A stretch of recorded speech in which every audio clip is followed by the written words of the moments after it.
c'est Jésus qui revient.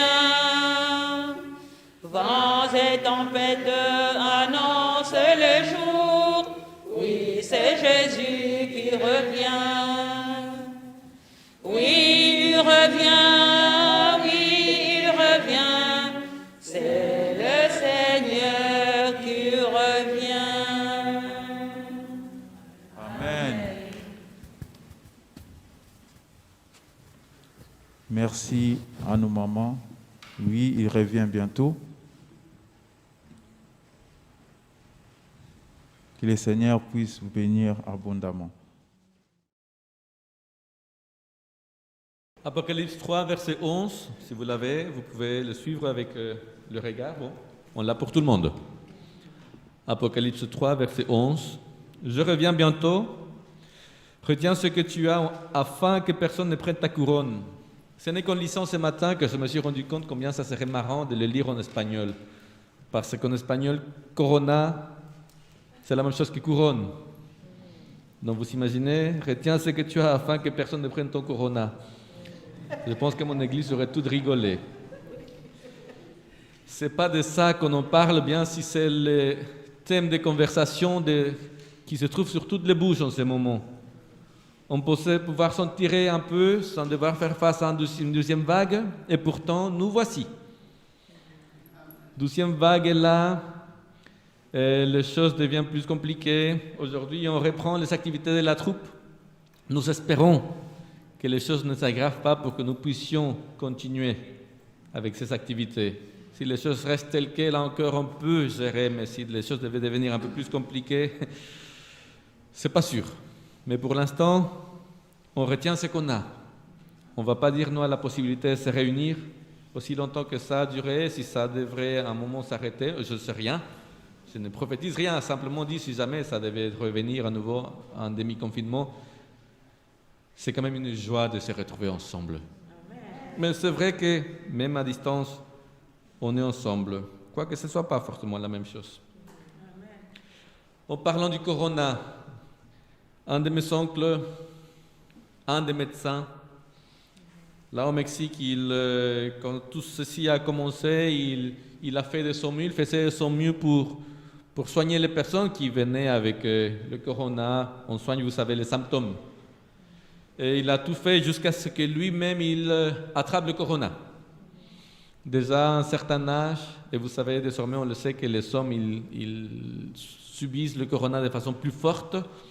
Ça l'a très mal pris. Ces enfants, deux garçons, tous deux médecins, ont décidé de prendre soin de leur papa à la maison. Ils ont attrapé aussi le corona. Et ils ont fait appel à leur sœur aînée, qui habite à 2000 km de là où ils sont. Elle est descendue. Et à trois, ils se sont occupés de leur papa. Mais ça a été difficile. Ça a été difficile parce qu'à un moment donné, voilà, manger, tout ça, c'était simplement pas si facile que ça. Et à trois, ils luttaient, ils faisaient tout ce qui était dans leur pouvoir pour que leur papa résiste. Vous savez, dans toute maladie, il y a un moment où ça devient très fort et si jamais tu arrives à dépasser ce stade-là, là, tu as des chances que, grâce au Seigneur, grâce à ses enfants, mon oncle a réussi à passer ce moment-là critique. Bien qu'il aille mieux, ce n'est pas la même chose qu'avant. Mais à tout moment, l'espoir, on ne l'a pas perdu. On ne voulait pas le perdre. Quoi qu'il en soit, on ne voulait pas le perdre. La famille, un peu dispersée dans le Mexique et dans le monde, ne pouvait que prier pour lui. C'était notre façon de contribuer. On était très heureux quand ils nous ont dit « ça va mieux ». Le fait est que quand nous tombons malades, nous voulons guérir. Quand les choses vont mal, nous aimerions que ça aille mieux. Quand la deuxième vague arrive, nous aimerions qu'elle finisse et qu'il n'y ait pas une troisième. Quand nous ne voyons pas d'issue à nos difficultés, nous rêvons, nous prions pour que de l'aide nous arrive de quelque part d'autre. Pourquoi pas? Du ciel. C'est vrai qu'en tant qu'être humain, on dirait que nous avons été créés avec ceci en nous. Nous ne nous résignons pas aussi facilement devant les difficultés. Et on finit par trouver des forces là où on ne soupçonnait même pas d'en avoir. En tant que croyants, nous savons que ça nous vient du Seigneur. Ce fait-là de vouloir résister, de ne pas croire que tout est perdu, vous le trouvez aussi dans tous les films que vous voulez. Vous trouvez l'humanité en train de lutter contre les maladies, contre des terroristes, contre des calamités, même contre les aliens. Mais voilà, l'humanité dit non, nous survivrons, nous irons de l'avant. Cette situation, cet espoir que les choses s'améliorent, que aussi les condamnés à mort connaissent. Vous savez, aux États-Unis, la peine de mort existe encore et dans d'autres pays aussi.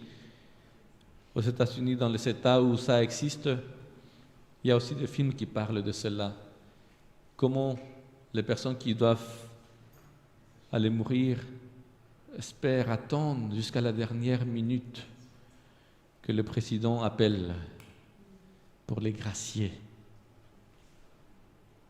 Cet espoir que jusqu'à la fin, que nous gardons jusqu'à la fin, c'est quelque chose que Jésus lui-même a connu. Vous vous rappelez la veille de sa mort au Gethsémane, qu'est-ce qu'il a prié? Père, si c'est possible, fais que cette coupe s'éloigne de moi. Jusqu'à la fin, Père, si c'est possible. Jésus connaît cette situation. Jésus connaît notre besoin d'espoir. Il y a un de mes professeurs, Richard Lehmann, qui a écrit dans un de ses livres ceci: une vie sans espérance est une vie inhumaine. Il nous faut un horizon pour rester debout, une étoile pour guider nos pas. L'espérance, c'est le bien propre de l'homme. Nous savons ici en Belgique ADRA Belgium. Et rien que pour ADRA Belgium, rien que pour l'année 2020, ils ont eu des projets humanitaires en Mauritanie, au Yémen, en Somalie, en Inde, au Bangladesh, au Liban. Dans tous ces endroits où les malheurs frappent, voilà que ADRA s'est présenté pour porter de l'espoir. Et c'est très bien que ces associations comme ADRA portent leur nom, association humanitaire, annonciatrice de bien-être, convoyeuse d'espoir, convoyeuse d'un avenir, parce que nous avons tous besoin d'un avenir. Nous avons besoin de continuer à espérer, car là où il n'y a plus d'espoir, il ne reste plus rien. La question est la suivante: comment échapper au désespoir? C'est vrai, on pourrait faire comme certains font. On pourrait se réfugier dans le travail pour ne plus y penser. Je fais que travailler, comme ça je ne vois pas le problème. Mais le problème il reste là. On pourrait se réfugier dans l'alcool, dans les drogues. Mais ça n'arrange rien. Il y a d'autres qui, dans le but de trouver de l'espoir, vont voir les 10 heures d'avenir. Mais c'est un désastre lorsque ces 10 heures d'avenir leur disent en fait ton avenir il est noir. Il n'y a pas d'espoir. Tu vas que mourir, souffrir. Ça me fait penser à une réalité qui est toute nôtre ici en Belgique. On a malheureusement un des taux les plus hauts de suicide en Europe. Nous avons en moyenne 2000 personnes qui se suicident par année. Et pour l'État, c'est un problème de santé, un problème sérieux de santé. Mais nous savons que c'est aussi un problème de l'âme. C'est quelque chose de terrible. D'ailleurs, en Belgique, pour les tranches d'âge entre 15 et 24 et entre 25 et 44, le suicide, c'est la première cause de mortalité. Quoi faire? Est-ce que nous pouvons apporter une réponse?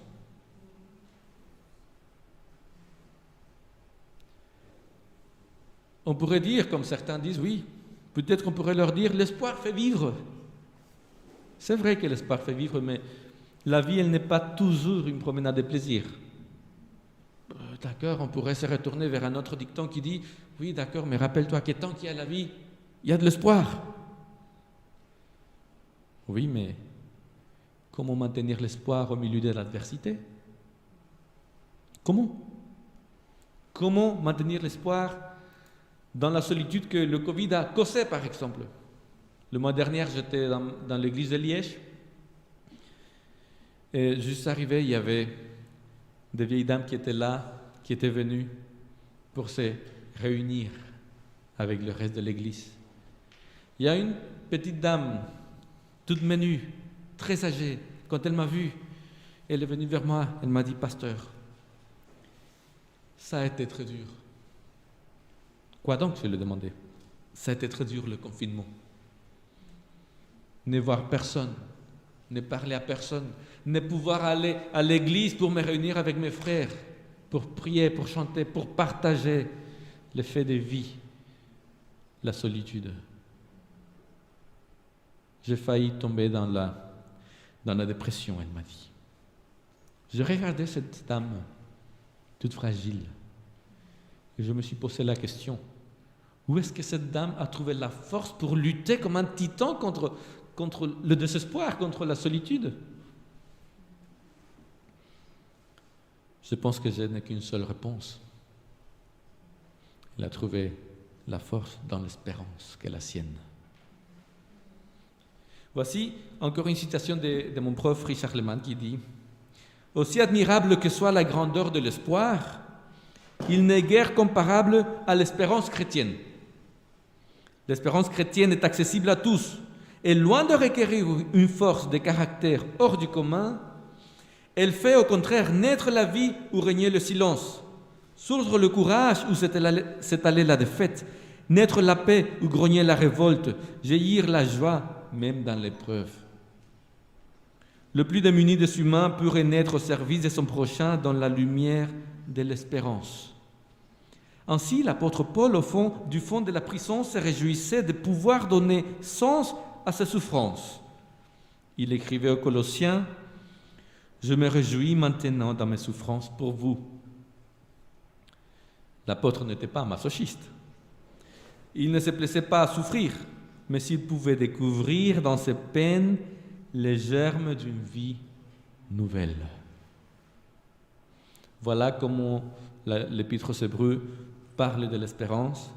Cette espérance, nous l'avons comme une ancre solide et ferme pour l'âme. L'espérance, c'est l'encre de l'âme.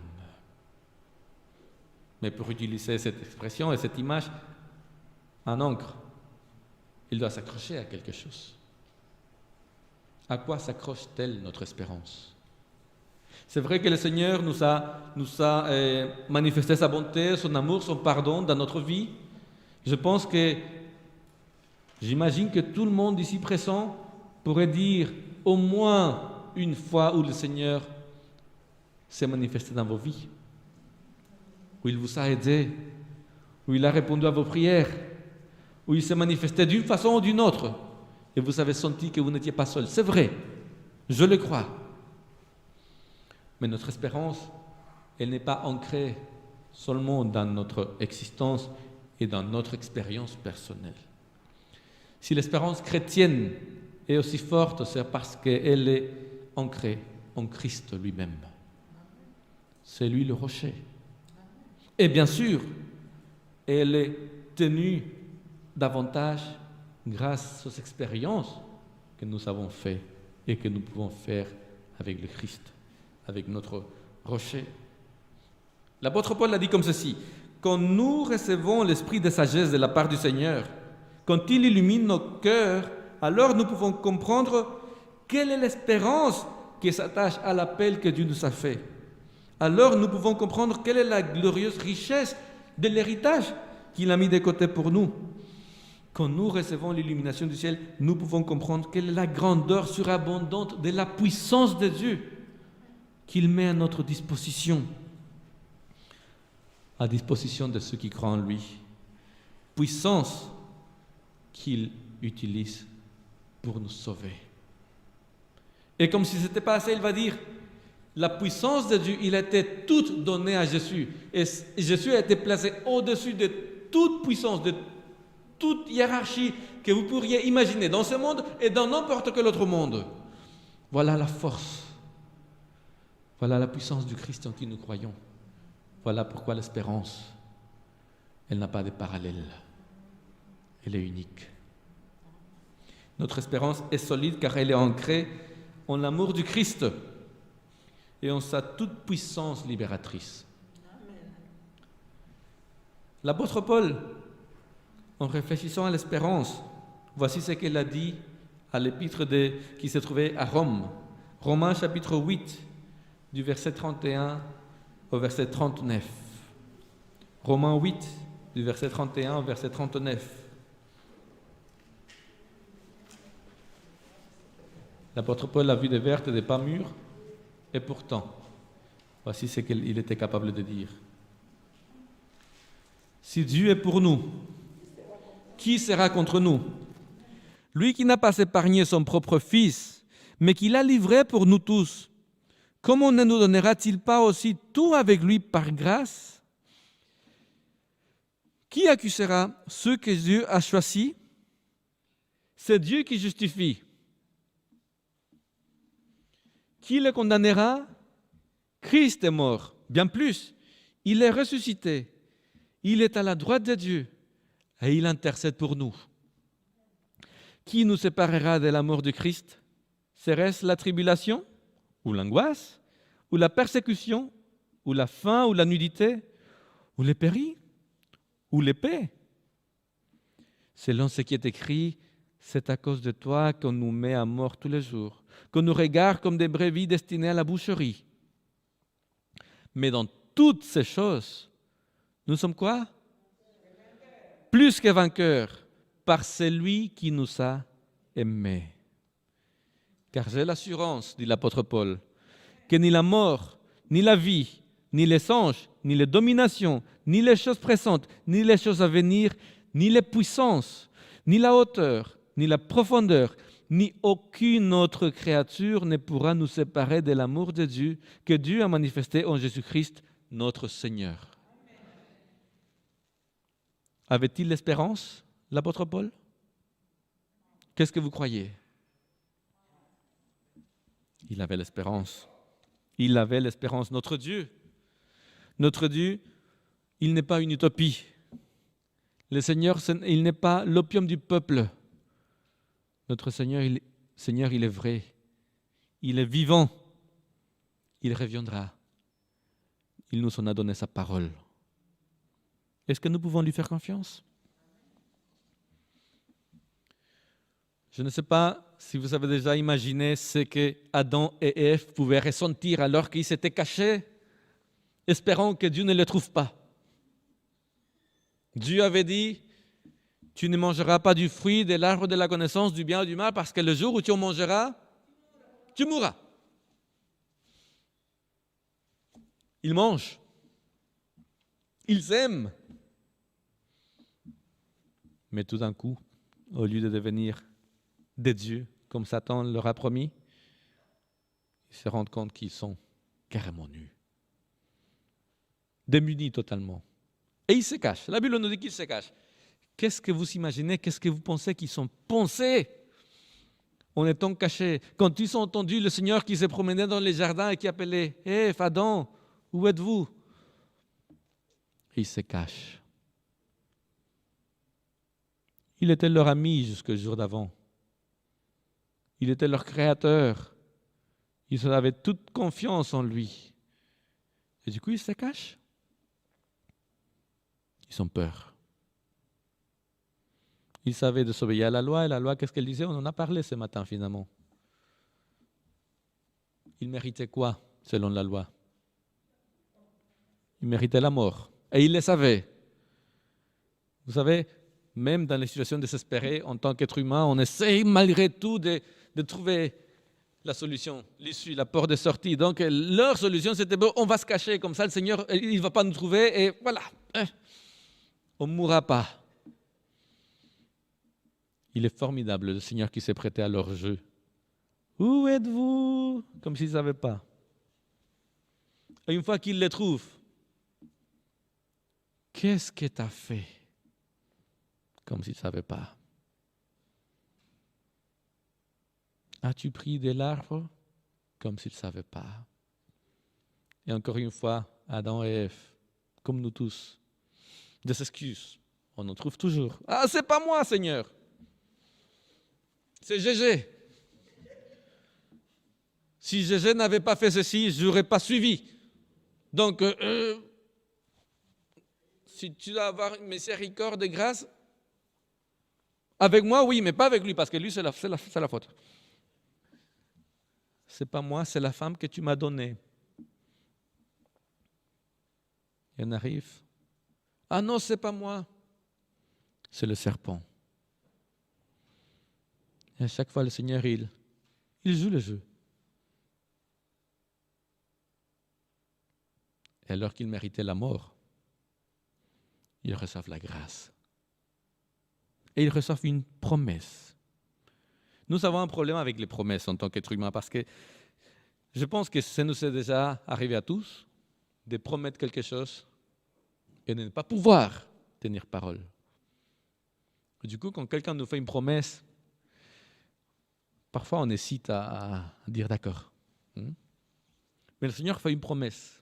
Il a dit à Adam et à Ève, non seulement en leur accordant sa grâce, il va leur dire, de la descendance de la femme naîtra celui qui écrasera la tête au serpent, naîtra celui qui mettra un terme à la souffrance, au péché. Est-ce qu'on pouvait avoir confiance en cette promesse? Est-ce que cette espérance qu'on donnait à Adam, à Ève d'une vie meilleure par la suite, est-ce qu'elle tenait la route? Voilà ce que l'apôtre Paul a dit.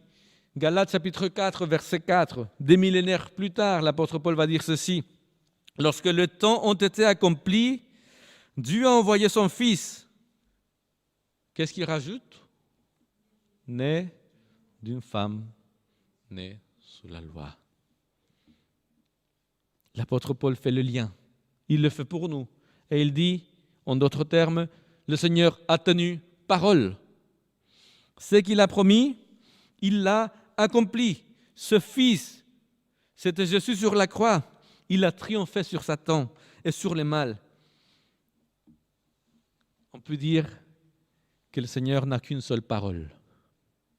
C'est qui la parole de Dieu? Le Christ. Je viens bientôt.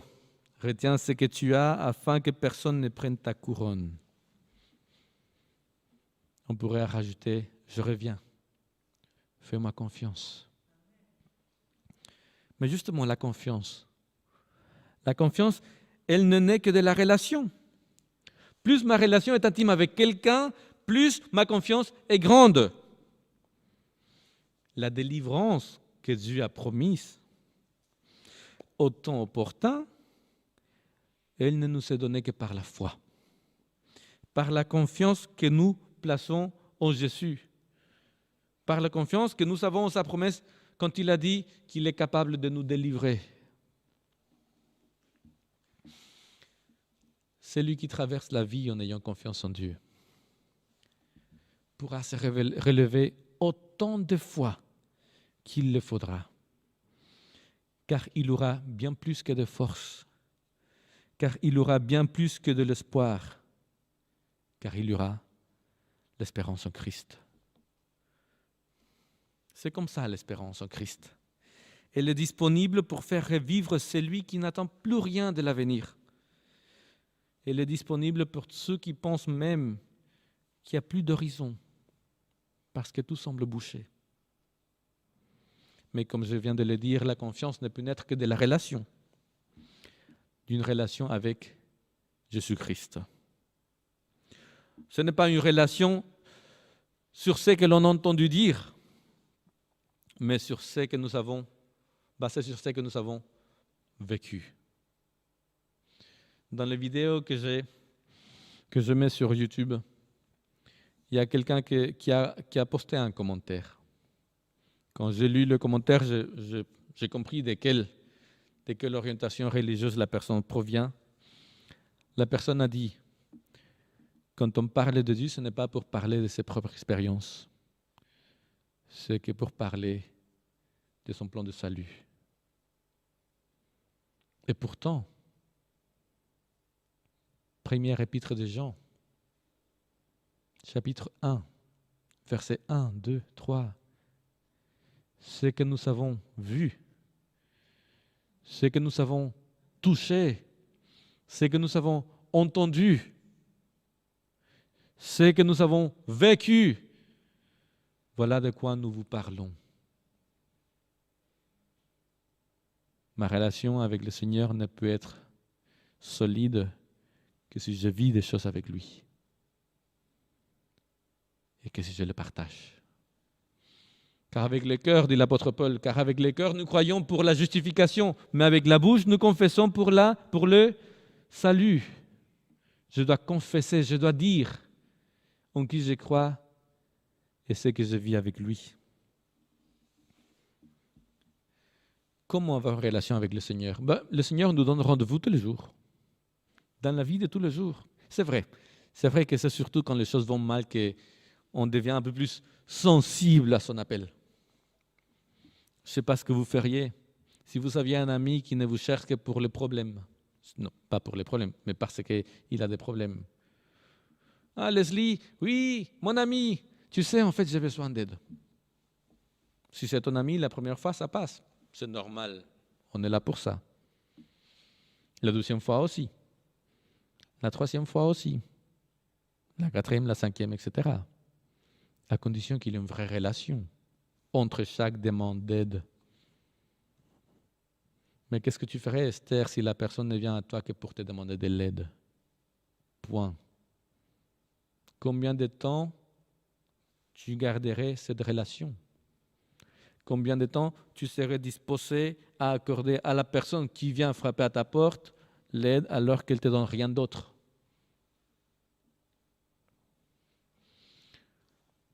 Le Seigneur est grand. Et même si parfois cela nous arrive d'aller vers lui, que lorsqu'on a des problèmes, ou surtout quand on a des problèmes, voici qu'il nous dit quelque chose de formidable dans le livre d'Ésaïe au chapitre 41, verset 6. Voilà comment le Seigneur nous accueille quand nous venons vers lui, même si nous n'avons pas été vers lui auparavant, même si on l'a oublié. Chaque fois que nous venons vers lui, les cœurs sur la main, voilà qu'il nous dit, ne crains rien, car je suis avec toi. Ne promène des regards inquiets, car je suis ton Dieu. Cette semaine, j'ai dû officier les funérailles d'un jeune homme de 17 ans. Il faisait partie de notre troupe scout. Ils ne sont pas adventistes, mais ils fréquentaient Woluwe. Et la maman m'a dit, je veux croire. J'ai envie de croire. Les choses ne peuvent pas s'arrêter là. Comment croyez-vous que le Seigneur accueille cette dame et sa requête? Est-ce que vous pensez que le Seigneur va lui dire, non, tu n'es jamais venu vers moi, donc éloigne-toi, je ne veux rien de toi? Ne crains rien. Ne promène pas des regards inquiets. N'aie pas peur, je suis avec toi. Je suis ton Dieu. J'ai besoin de me rapprocher de Dieu par Jésus, parce que c'est la seule façon de connaître vraiment Dieu tel qu'il est, pour celui qu'il est. Il a dit à Moïse, quand il s'est manifesté à Moïse, il est un Dieu miséricordieux, il est un Dieu compatissant, il est un Dieu riche en bonté et en fidélité. Mais parfois, la situation pourrait être telle qu'on pourrait dire au Seigneur, oui Seigneur, c'est bien, mais la situation est telle que je ne vois pas comment je vais m'en sortir. Seigneur, mon frère, ma maman, mon époux, ma soeur, mon ami, ils sont décédés. Qu'est-ce que je peux espérer désormais du futur? Il n'y a plus rien pour moi. Et je pense qu'on pourrait espérer au moins la même chose que Job. Job avait tout perdu. Tous les biens, tous ses enfants. Sa femme l'a quitté. Il avait perdu la santé. Et voilà que Job dit des mots formidables. Job 19, versets 25 à 27. « Je sais bien, moi, que mon Rédempteur est vivant et qu'il se levera le dernier sur la poussière. Après que ma peau aura été détruite, de ma chair même, je verrai Dieu. Moi, je le verrai. Mes cieux le verront et non les cieux de quelqu'un d'autre. Je sais que mon Rédempteur est vivant. Telle est la profondeur de la foi chrétienne, de l'espérance chrétienne. La venue de Jésus et sa résurrection d'entre les morts témoignent que Dieu est amour. Au-delà des mystères de cette vie, l'amour triomphera un jour de la mort. Celui qui a rencontré Jésus-Christ ne peut que voir son espérance devenir une réalité, une certitude accomplie. Jésus l'a promis. Il reviendra pour vaincre définitivement le mal. La bienheureuse espérance, comme on l'appelle dans le jargon chrétien, la bienheureuse espérance portée par l'attente du retour du Christ dans la gloire, permet qu'on puisse ouvrir nos yeux vers des horizons insoupçonnés, vers des horizons qui chantent. En fait, dans la Bible, Dieu se présente lui-même comme la base, comme la source, comme la raison d'être de notre espérance. Apocalypse 3:11, nous l'avons lu. Je viens bientôt. Retiens ce que tu as, afin que personne ne prenne ta couronne. Jésus revient bientôt. Il a promis. Il a demandé que nous vivons en adéquation avec cette promesse. Il a demandé que, quoi qu'il arrive, nous lui fassions confiance. Et c'est ce que nous faisons. C'est là notre force. La force du chrétien, ce n'est pas que nous avons de l'espoir. Nous avons bien plus que de l'espoir. Nous avons une bienheureuse espérance. Que le Seigneur nous bénisse.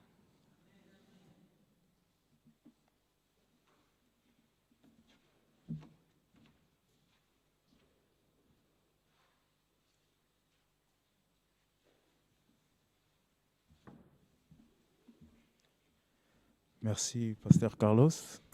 Que Dieu te bénisse abondamment. Puissions-nous garder l'espérance en notre Seigneur Jésus-Christ. Nous allons clôturer notre culte d'aujourd'hui en chantant les cantiques 200. Reste avec nous. On peut se lever debout.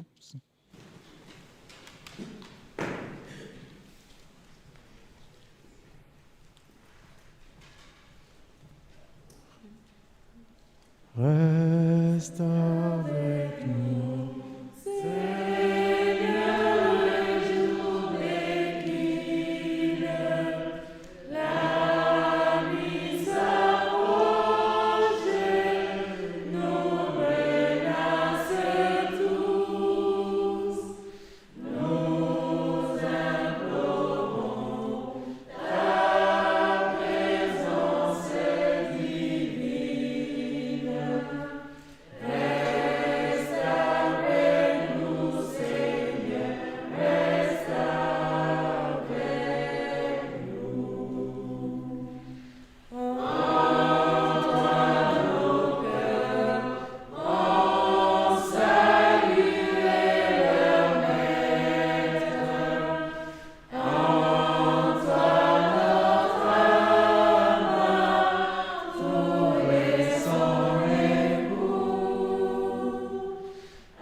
recevons la bénédiction du Seigneur.